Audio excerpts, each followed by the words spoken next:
السلام علیکم۔ ایک خوبصورت واقعہ۔ ایک غلام تھا۔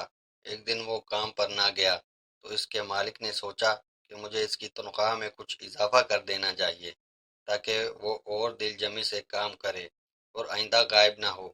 اگلے دن مالک نے اس کی تنخواہ سے زیادہ پیسے اسے دیے جو اس نے خاموشی سے رکھ لیے، لیکن کچھ دن بعد وہ دوبارہ غیر حاضر ہوا تو اس کے مالک نے غصے میں آ کر اس کی تنخواہ میں کیا گیا اضافہ ختم کر دیا اور اس کو پہلے والی تنخواہ دی۔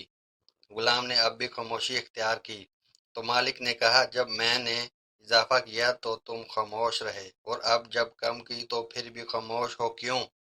تب غلام نے جواب دیا، جب میں پہلے دن غیر حاضر تھا تو اس کی وجہ بچے کی پیدائش تھی، اور آپ کی طرف سے تنخواہ میں اضافے کو میں نے وہ رزق خیال کیا جو وہ اپنے ساتھ لے کر آیا، اور جب میں دوسری مرتبہ غیر حاضر تھا تو اس کی وجہ میری ماں کی وفات تھی، اور آپ کی طرف سے تنخواہ میں کمی کو میں نے وہ رزق خیال کیا جو وہ اپنے ساتھ واپس لے گئی۔